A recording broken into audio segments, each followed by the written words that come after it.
नमस्कार, आप देख रहे हैं आपका अपना चैनल न्यूज इंडिया। मैं हूं आपके साथ गौरव किशोर शर्मा। राजधानी एक्सप्रेस में रुक करेंगे बड़ी और अहम खबरों की ओर। हरियाणा सरकार की कैबिनेट की बैठक हुई है। मुख्यमंत्री नायब सिंह सैनी की अध्यक्षता में यह बैठक की गई है। आपको बता दें कि कैबिनेट की बैठक में कई महत्वपूर्ण मुद्दों पर भी चर्चा हुई है। जवानों के परिवारों के लिए अनुग्रह राशि में इजाफा किया जाएगा। हरियाणा में मुख्यमंत्री नायब सिंह सैनी की अध्यक्षता में कैबिनेट की बैठक हुई है। वहीं इस बैठक के दौरान प्रदेश के कई महत्वपूर्ण मुद्दों पर विस्तार से चर्चा की गई। कैबिनेट की बैठक में सर्वोच्च बलिदान देने वाली सेना और सीआरपीएफ के जवानों के परिवार के लिए अनुग्रह राशि 50 लाख से बढ़ाकर 1 करोड़ करने का फैसला लिया गया है। तो वहीं साल 1957 के मातृभाषा सत्याग्रह के लिए 15,000 रुपए से 20,000 रुपए की मासिक पेंशन पर मोहर लगाई गई है। तो आपको बता दें कि हरियाणा में कैबिनेट की बैठक हुई और बैठक में कई बड़े और महत्वपूर्ण फैसले लिए गए हैं। हरियाणा के मुख्यमंत्री नायब सिंह सैनी की अध्यक्षता में यह बैठक हुई है और बैठक में कई महत्वपूर्ण फैसले लिए गए हैं।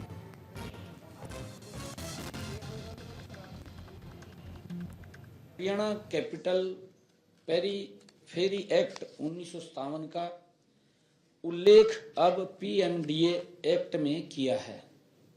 इसी प्रकार कालका नगर परिषद का उल्लेख किया गया है। पंचकुला महानगर विकास प्राधिकरण की स्थापना पीएमडीए अधिनियम 2021 के तहत की गई है, जिसका उद्देश्य पंचकुला महानगर क्षेत्र में निरंतर सतत और संतुलित विकास को बढ़ावा देना है। हमने मंत्रिमंडल की बैठक में यह भी निर्णय किया है कि मानव संसाधन प्रबंधन प्रणाली HRMS प्रशासन नीति 2024 के प्रारूप को भी मंजूरी दी है। कर्मचारियों से सेवा रिकॉर्ड को HRMS में शामिल किया गया है। फैसला हो गया है, बैठक में मंत्रिमंडल की बैठक में फैसला हुआ है और उसको जल्दी ही, क्योंकि ग्रुप C और D पदों की भर्ती के लिए सामान्य पात्रता परीक्षा CT शुरू की थी।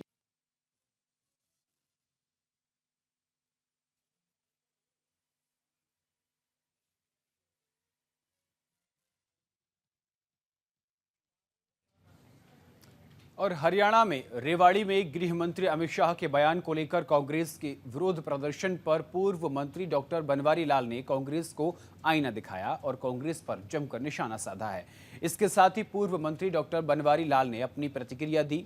उन्होंने कहा कि कांग्रेस ने पिछले 70 सालों में बाबा साहब का सम्मान नहीं किया है। कांग्रेस ने हमेशा बाबा साहब का अपमान किया है। कांग्रेस ने दलितों पर अत्याचार भी किया है। वहीं डॉक्टर बनवारी लाल ने मिर्चपुर और गोहाना कांड की कांग्रेस को याद दिलाई। साथ ही उन्होंने कहा कि बीजेपी ने दलितों को सम्मान देने का काम किया है। इसके अलावा पूर्व प्रधानमंत्री स्वर्गीय डॉक्टर मनमोहन सिंह के निधन पर बनवारी लाल ने शोक भी जताया। और कांग्रेस अब बिना बात के मुद्दों को उठा करके जनता के बीच में जाने का प्रयास कर रही है, लेकिन कांग्रेस ने 70 साल के राज में कभी भी बाबा साहब का सम्मान किया हो तो बताओ। जितना अपमान कांग्रेस ने बाबा साहब का किया है किसी ने नहीं किया। कांग्रेस में जब बाबा साहब थे तो उनको हराने का काम किया, उनको उचित पद नहीं दिया और उनको सम्मानजनक पद नहीं देने की वजह से उनको रिजाइन करना पड़ा।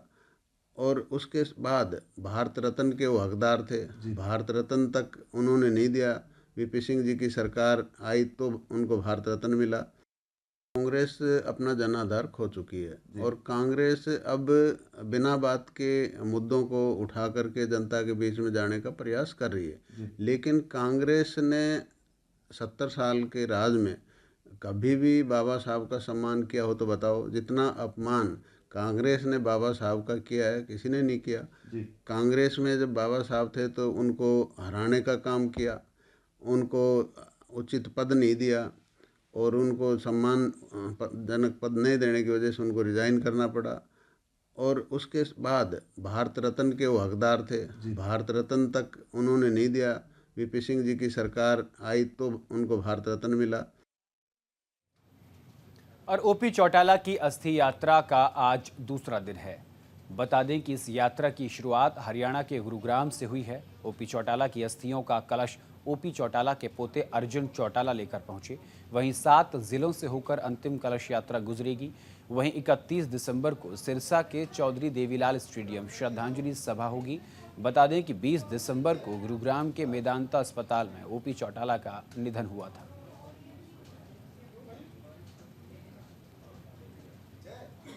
और ओपी चौटाला की अस्थि कलश यात्रा आज पलवल पहुंची। पलवल की जाट धर्मशाला में पूर्व सीएम ओपी चौटाला को पुष्प अर्पित कर श्रद्धांजलि दी गई और उन्हें नम आंखों से विदा किया गया। वहीं ओपी चौटाला की अस्थि कलश यात्रा के पहुंचने पर लोगों ने जब तक सूरज चांद रहेगा ओपी चौटाला का नाम रहेगा के जयकारे लगाए।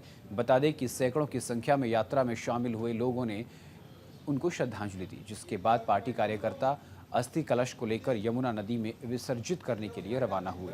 इस मौके पर कई गणमान्य लोग मौजूद रहे।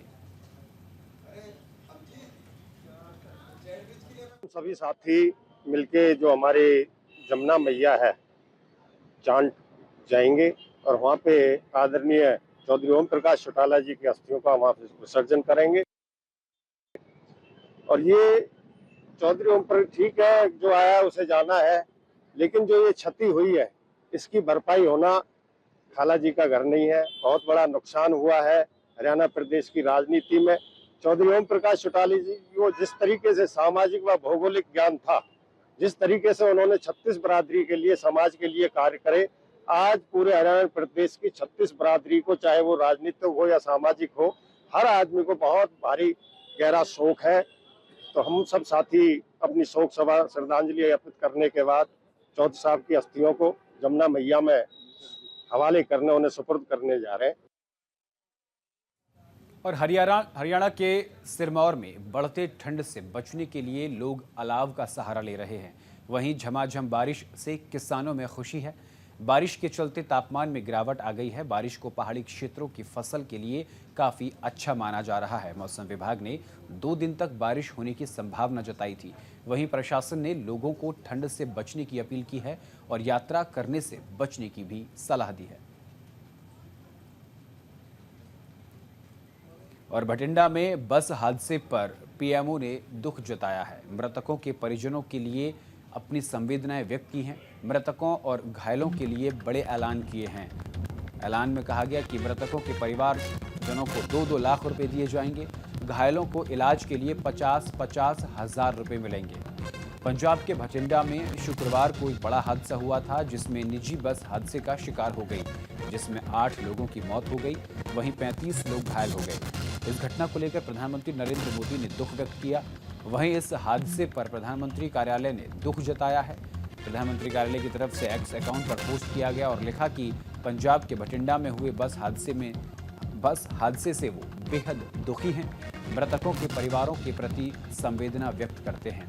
वहीं मृतकों को लेकर बड़ा ऐलान करते हुए उन्होंने कहा कि प्रधानमंत्री राष्ट्रीय राहत कोष से मृतकों के परिवारों को 2-2 लाख रुपए दिए जाएंगे। इसके अलावा घायलों को इलाज के लिए 50-50 हज़ार रुपए दिए जाएंगे।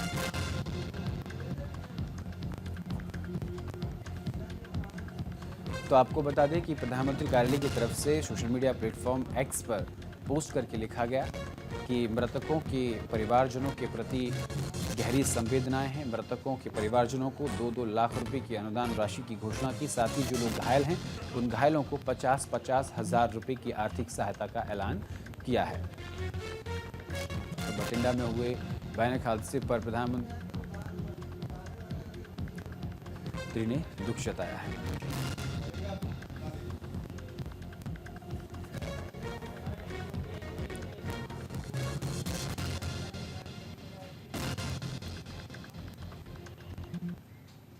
और भटिंडा में हुए भयानक बस हादसे पर मुख्यमंत्री भगवंत सिंह मान ने भी दुख जताया है।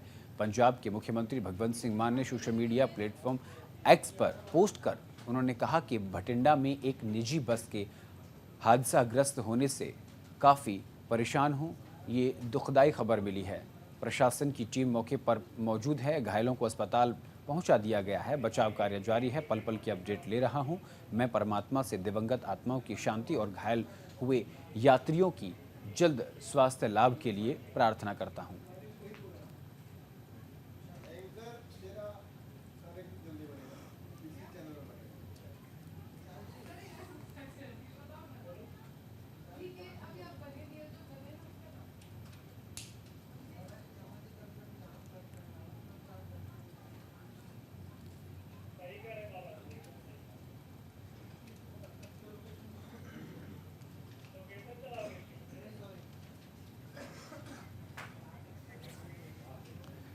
किसान नेता जगजीत सिंह डल्लेवाल की सेहत के मामले में सुप्रीम कोर्ट में आज सुनवाई हुई। सुप्रीम कोर्ट ने पंजाब सरकार को डल्लेवाल को अस्पताल में भर्ती कराने के लिए 31 दिसंबर तक का समय दिया है। डल्लेवाल 26 नवंबर से खनौरी बॉर्डर पर आमरण अनशन पर बैठे हुए हैं। जस्टिस सूर्यकांत और सुधांशु धूलिया की बेंच ने मामले की सुनवाई की और पंजाब सरकार को फटकार लगाई। कोर्ट ने पंजाब सरकार से पूछा कि किसान नेता डल्लेवाल को अस्पताल में भर्ती क्यों नहीं कराया जा रहा है। इस पर सरकार की ओर से महाधिवक्ता गुरमिंदर सिंह ने जवाब दिया कि खनौरी मोर्चा पर डटे हुए किसानों ने डल्लेवाल को घेरे रखा है। उन्हें प्रदर्शनकारी किसानों से भारी प्रतिरोध का सामना करना पड़ रहा है। पंजाब के महाधिवक्ता गुरमिंदर सिंह ने बेंच को बताया कि विशेषज्ञों की एक टीम ने विरोध स्थल का दौरा किया और डल्लेवाल को अस्पताल में भर्ती कराने और चिकित्सा सहायता देने के लिए मनाने की कोशिश की। डल्लेवाल ने आंदोलन का उद्देश्य कमज़ोर होने की बात कहते हुए ड्रिप सहित किसी भी तरह का इलाज लेने से इनकार कर दिया है। इस मामले पर बेंच ने पंजाब सरकार को फटकार लगाते हुए कहा कि स्थिति को नियंत्रण करने के लिए आपने पर्याप्त कदम नहीं उठाए हैं। बेंच ने कहा कि जो किसान नेता डल्लेवाल को अस्पताल नहीं ले जाने दे रहे हैं वे आत्महत्या के लिए उकसाने के अपराध में शामिल हैं। साहब ਨੂੰ ਮਿਲ ਕੇ ਆਏ ਪਿਛਲੇ ਦਿਨ ਸਿਹਤ ਤਾਂ ਲਾਜ਼ਮੀ ਆ 70-75 ਸਾਲ ਦੀ ਉਮਰ ਹੈ ਉਹਨਾਂ ਦੀ ਉਹ ਇੱਕ ਵਾਰ ਉਹ ਜ਼ਿੰਦਗੀ ਦੇ ਵਿੱਚ ਕੈਂਸਰ ਤੋਂ ਪੀੜਤ ਰਹੇ ਆ ਮੈਂ ਤਾਂ ਮਤਲਬ ਪਹਿਲੀ ਗੱਲ ਕਿ ਉਹਨਾਂ ਦੇ ਸਿੱਧਕ ਨੂੰ ਸਲੂਟ ਕਰਦਾ ਕਿ ਉਹ ਇੰਨਾ 1 ਮਹੀਨੇ ਤੋਂ ਉੱਪਰ ਸਮਾਂ ਭੁੱਖੇ ਰਹਿਣਾ ਇਹ ਆਪਣੇ ਆਪ ਦੇ ਵਿੱਚ ਬਹੁਤ ਵੱਡੀ ਉਹ ਸ਼ੂਗਰ ਦੇ ਮਰੀਜ਼ ਹੈ ਸ਼ੂਗਰ ਵਾਲਾ ਬੰਦਾ ਜਿਹੜਾ ਜਿਹਨੂੰ ਸ਼ੂਗਰ ਹੈ ਉਹਨੂੰ ਹੀ ਪਤਾ ਜਿੱਦਾਂ ਮੈਨੂੰ ਸ਼ੂਗਰ ਆ ਮੈਨੂੰ ਪਤਾ ਕਿ 1.5-2 ਵੱਜਦੇ ਆ ਜਦੋਂ ਭੁੱਖ ਲੱਗਦੀ ਆ ਤੇ ਸ਼ੂਗਰ ਦੇ ਕੀ ਭਾਅ ਜਿਹੜੀ ਵਿਕਦੀ ਹੈ ਸੋ ਮੈਂ ਮਤਲਬ ਕਹਿੰਦਾ ਕਿ ਜਿਹੜੀ ਢੀਠਤਾ ਹੀ ਬੀਜੇਪੀ ਨੇ ਕੇਂਦਰ ਸਰਕਾਰ ਨੇ ਅਪਣਾਈ ਆ ਕਿਸਾਨਾਂ ਦੀਆਂ ਮੰਗਾਂ ਪ੍ਰਤੀ ਉਹ ਮੰਗਾਂ ਜਿਹੜੀਆਂ ਹੱਲ ਕਰਨੀਆਂ ਚਾਹੀਦੀਆਂ ਔਰ ਡੱਲੇਵਾਲ ਸਾਹਿਬ ਦੀ ਜਾਨ ਜਿਹੜੀ ਉਹ ਬਚਾਉਣੀ ਚਾਹੀਦੀ ਹੈ ਅਸੀਂ ਸਾਰੇ ਉਹਨਾਂ ਦੇ ਨਾਲ ਆ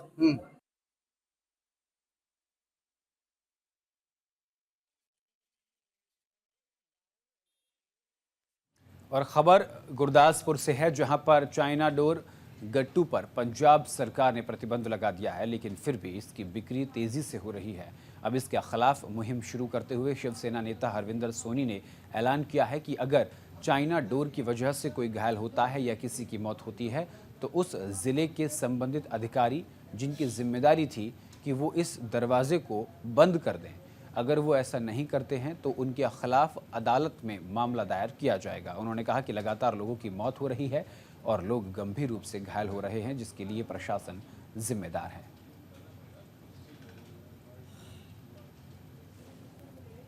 ਹत्यावां हो चुकियां हैं ਈਵਨ ਦੈਨ पर्यावरण ਨੂੰ ਨੁਕਸਾਨ ਪਹੁੰਚਾਉਂਦੀ ਹੈ। ਮੈਂ ਤੇ ਇਮੋਸ਼ਨਲ ਉਸ ਦਿਨ ਹੋਇਆ ਸੀ ਜਦੋਂ ਸਾਡੀ ਕਲੋਨੀ ਦੇ ਵਿੱਚ ਛੋਟੀ ਜੀ 6 ਸਾਲ ਦੀ ਬੱਚੀ ਜਿਹੜੀ ਹੈ ਨਾ ਉਹਦੀ ਡੈਥ ਹੋ ਗਈ ਸੀ ਉਹਦੇ ਗਰਦਨ ਚ ਉਸ ਤੋਂ ਬਾਅਦ ਤੇ ਮੇਰਾ ਬੜਾ ਮਨ ਸੀ ਮੈਂ ਕਈ ਵਾਰੀ ਮੈਂ ਆਬਜੈਕਸ਼ਨਸ ਵੀ ਕੀਤੇ ਆ ਈਵਨ ਦੈਨ ਕਿ ਮੈਂ ਸੀਐਮ ਤੱਕ ਲੈ ਕੇ ਪਾਇਆ ਸੀ ਡੀਜੀਪੀ ਤੱਕ ਸੀਰੀਅਸ ਹੁੰਦੇ ਹੀ ਨਹੀਂ ਹੈਗੇ ਤੇ ਜਦੋਂ ਮੈਨੂੰ ਇਹਨਾਂ ਲੱਗਦਾ ਹੈ ਕਿ ਇਹਨਾਂ ਦੇ ਆਪਣੇ ਦੀ ਗੱਲ ਹੈਗੀ ਉਦੋਂ ਤੱਕ ਸ਼ਾਇਦ ਉਸ ਤੋਂ ਪਹਿਲਾਂ ਨਹੀਂ ਸੀਰੀਅਸ ਹੋਣੇ ਜਿਹੜੇ ਵੀ ਹੈਗੇ ਅਧਿਕਾਰੀ ਜਿਹੜੇ ਸੰਬੰਧਿਤ ਅਧਿਕਾਰੀ ਹੁੰਦੇ ਆ ਪਰ ਪੁਲਿਸ ਹੈ ਕਿ ਇਸ ਟਾਈਮ बड़ी साल हो गए देखते उन्होंने सोचा कि भी दुकानदार आप बार बार कहने दुकानदार से जाने आप नहीं पा रहे।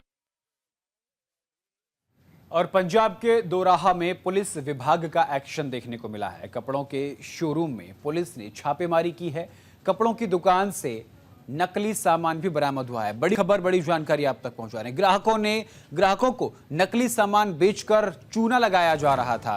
आपको बता दें कि पुलिस ने नकली सामान को जब्त कर लिया है। बड़ी खबर, अहम खबर आप तक पहुंचा रहे हैं। आपको बता दें कि मामले की छानबीन में पुलिस जुट गई है। पंजाब के दोराहा में कपड़ों के नामवर शोरूम में छापेमारी हुई। ये रेड नामी कंपनी के फील्ड ऑफिसर की तरफ से पुलिस को साथ लेकर की गई। इस रेड में शोरूम के अंदर से नामी कंपनियों का नकली माल बरामद किया गया। इन सामानों को महंगे दामों पर बेचकर ग्राहकों को चूना लगाया जा रहा था, जबकि ये कंपनी का माल नहीं था। दोराहा थाने के एसएचओ सुखबीर सिंह ने बताया कि उनके पास शिकायत आई थी। शिकायत में कहा गया कि रॉयल फैशन का मालिक अपनी दुकान पर नकली सामान कंपनी का टैग लगाकर बेच रहा है, जबकि ये सारे कपड़े उनकी कंपनी के नहीं हैं। शिकायत के आधार पर पुलिस ने रेड की और दुकान से भारी मात्रा में सामान बरामद किया गया। वहीं दुकान के मालिक से पुलिस पूछताछ कर रही है और आगे की कार्रवाई में जुटी हुई है। आपको बता दें कि ब्रांडेड शोरूम के अंदर नकली माल बेचा जा रहा था। ब्रांडेड शोरूम में नकली सामान ब्रांडेड टैग लगाकर बेचा जा रहा था। छापेमारी हुई और छापेमारी के दौरान सामान पकड़ा गया, जिसे सील कर दिया गया है। तो पंजाब के दोराहा से ये खबर आपको हम बता रहे हैं।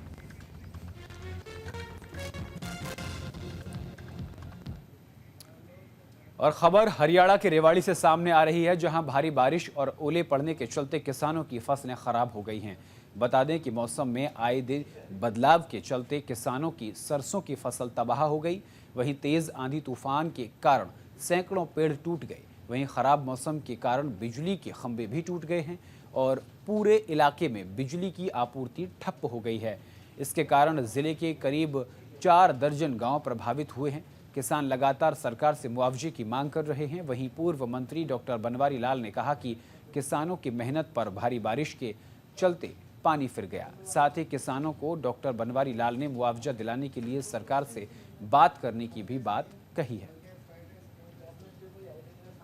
आज रात जो हमारे क्षेत्र पर प्रकृति का कहर टूटा है, वो तो जिन पे टूटा है वो किसान जो इसके भुक्तभोगी हैं, वो बड़ी जो ना विकट स्थिति में है।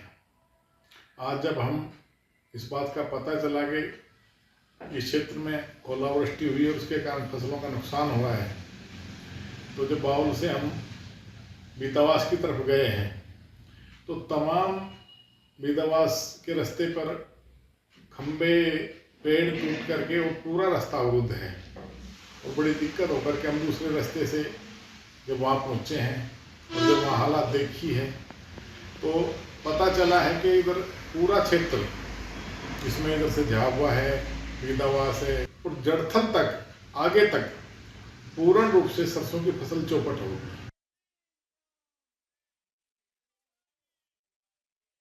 पंजाब के नांगल में पुलिस ने एक युवक को गिरफ्तार किया है। वहीं युवक के पास से 29 ग्राम नशीला पाउडर बरामद किया गया। वहीं थाना प्रभारी राहुल शर्मा ने कहा कि SI Balbir Singh police team के साथ पेट्रोलिंग पर थे। इस दौरान उन्होंने एक युवक को पैदल आते देखा।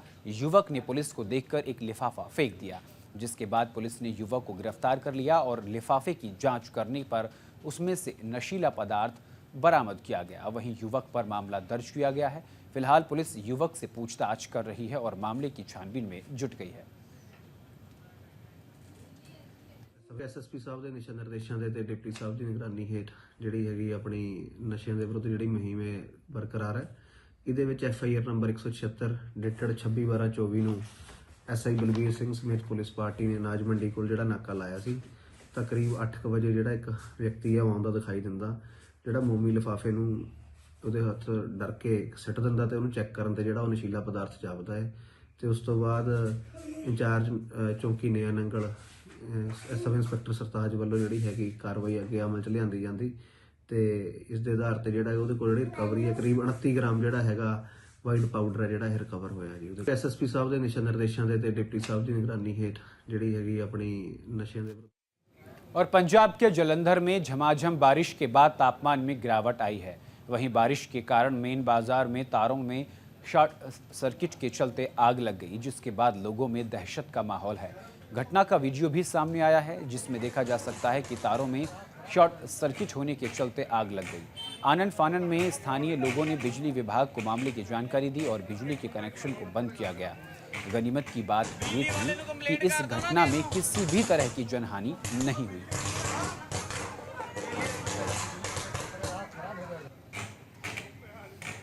और पंजाब के फरीदकोट में बारिश के चलते एक घर की छत गिर गई, जिसके कारण मां और बेटे गंभीर रूप से घायल हो गए। वहीं आनन फानन में घायलों को इलाज के लिए अस्पताल में भर्ती कराया गया। वहीं बेहतर इलाज के लिए फरीदकोट के मेडिकल कॉलेज अस्पताल रेफर किया गया। वहीं इसे लेकर सोसाइटी के प्रधान और पड़ोसियों ने जानकारी दी कि बारिश के चलते यह हादसा हुआ है और हादसे में मां बेटे गंभीर रूप से घायल हो गए। फिलहाल जिनका इलाज अस्पताल में जारी है।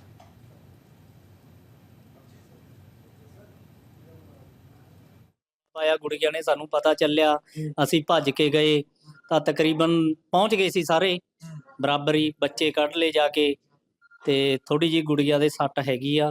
ਵੈਸੇ ਡਾਕਟਰ ਤਾਂ ਕਹਿ ਰਹੇ ਆ ਨਾਰਮਲ ਆ, ਬਾਕੀ ਦੇਖੋ ਅੱਗੇ ਦਿਖਾਵਾਂਗੇ ਅਸੀਂ। ਅਸੀਂ ਹੋਰ ਫੋਨ ਲਾਇਆ, ਦੂਜਿਆਂ ਨੂੰ ਨਹੀਂ ਚੱਕਿਆ। ਚੜ੍ਹਦੀ ਕਲਾ ਵਾਲਿਆਂ ਨੇ ਨਾਲ ਦੀ ਨਾਲ ਫੋਨ ਚੱਕਿਆ ਤੇ ਪਹੁੰਚ ਗਏ। ਦੂਜੇ ਪਹੁੰਚਦੇ ਨਹੀਂ ਜਲਦੀ ਜੀ, ਫੋਨ ਹੀ ਨਹੀਂ ਚੱਕ ਰਹੇ।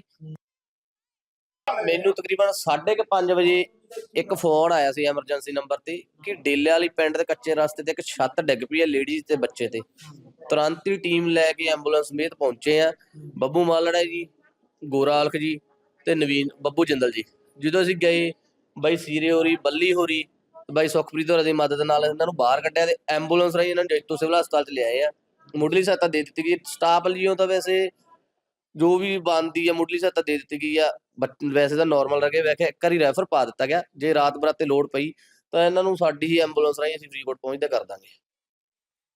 और पंजाब के लुधियाना में बंदर की दहशत के चलते बच्चों का घर से बाहर निकलना मुश्किल हो गया है। लोगों ने प्रशासन से समस्या का समाधान करने की अपील की है। दरअसल लुधियाना के जवाहर नगर कैंप में के इलाके में एक बंदर ने हड़कंप मचा रखा है, जिसके चलते लोगों में डर का माहौल बना हुआ है कि बंदर आने जाने वाले लोगों पर या फिर बच्चों पर हमला ना करे। स्थानीय लोगों ने प्रशासन ने हो रही परेशानी का समाधान करने की अपील की है। ਉਹ ਫਸ ਗਿਆ, ਉੱਪਰ ਜਾਣ ਦੀ ਜਗ੍ਹਾ ਨਹੀਂ ਨਾ ਹੈਗੀ। ਕਰ ਰਿਹਾ ਜੀ ਬੱਚਿਆਂ ਤੇ, ਛੋਟੇ ਬੱਚਿਆਂ ਤੇ ਅਟੈਕ ਕਰ ਰਿਹਾ ਜੀ। ਠੀਕ ਹੈ, ਹਾਂਜੀ। ਗਿਆ ਕਿੱਧਰ ਨੂੰ? ਮੈਂ ਮੁੱਕੀ ਹੈ ਇਹ ਜੀ ਬਾਹਰ ਰੋਡ ਵੱਲ ਗਿਆ ਜੀ, ਕੋਚਰ ਮਾਰਕੀਟ ਵਾਲੀ ਸਾਈਡ ਤੇ। ਅੱਛਾ, ਨਗਰ ਕੈਂਪ ਲੇਬਰ ਕਲੋਨੀ 'ਚ ਆਇਆ ਜੀ। ਹਾਂ। ਇਹ 2-3 ਦਿਨ ਹੋ ਗਿਆ ਆਪਣਾ ਘੁੰਮ ਰਿਹਾ ਇੱਧਰ ਬੰਦਰ। ਬੱਚੇ ਬਹੁਤ ਪਰੇਸ਼ਾਨ, ਕਿ ਹਾਦਸਾ ਵੀ ਹੋ ਸਕਦਾ, ਕਿ ਨੂੰ ਕੱਟ ਵੀ ਸਕਦਾ, ਵੱਢ ਵੀ ਸਕਦਾ। ਤੇ ਕੋਠੇ ਟੱਪ ਕੇ ਕਦੀ ਉੱਧਰ ਜਾਂਦਾ, ਕਦੀ ਉੱਧਰ ਜਾਂਦਾ। ਡਰ ਵੀ ਹੈ, ਬੱਚਿਆਂ ਦਾ ਡਰ ਹੈ ਕਿ ਇਹਨੂੰ ਕੱਟ ਵੀ ਸਕਦਾ।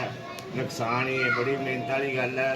ਤੇ ਬੱਚੇ ਡਰਦੇ ਪਏ ਜੀ ਤੇ ਬੱਚਿਆਂ ਨੂੰ ਨੁਕਸਾਨ ਨਾ ਜਾਵੇ ਤੇ ਅਟੈਕ ਕਰਦਾ ਪਿਆ ਜੀ। और इसी के साथ इस बुलेटिन में इतना ही। देश और दुनिया की तमाम बड़ी और अहम खबरों के लिए देखते रहिए सिर्फ न्यूज़ इंडिया। नमस्कार।